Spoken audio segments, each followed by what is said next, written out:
Under the scorching sun, the savannah burned like a sea of gold.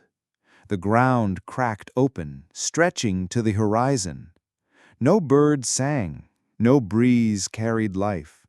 Only the silence of dust and heat remained. But then, two tiny tiger cubs appeared. Their paws trembled, their eyes wide with fear.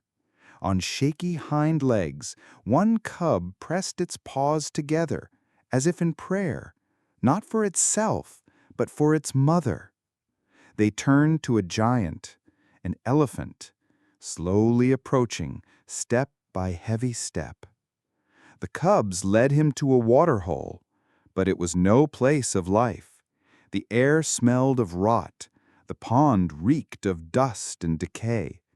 And there, half buried in mud, lay their mother, a tigress, trapped, her legs caught under a heavy log, her amber eyes opened, not with fear, but with pain and waiting.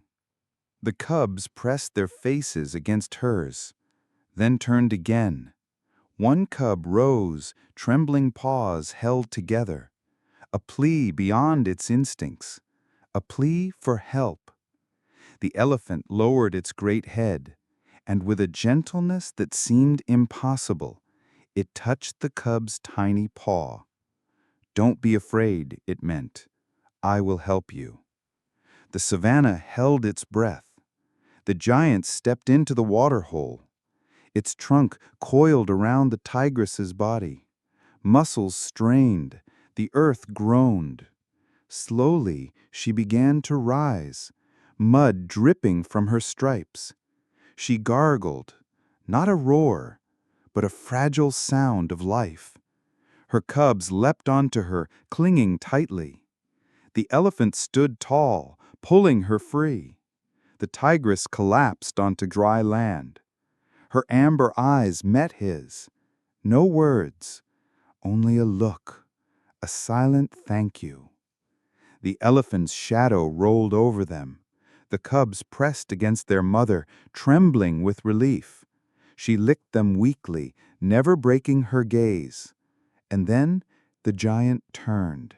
Step by step, he walked back into the endless grass, his shape swallowed by the blazing sun.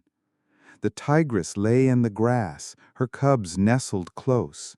She watched the horizon, where the giant had vanished. And there, in the mud, tiny paw prints stood beside giant ones. Proof of a moment the wild would never forget, because sometimes the wild does not speak with roars. Sometimes it kneels in silence, and another heart chooses to answer.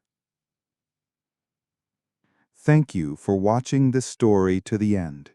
If it touched your heart, let us know in the comments. And if you want to see more unforgettable animal stories, there's another waiting for you right now here on our channel. Okay, let's go.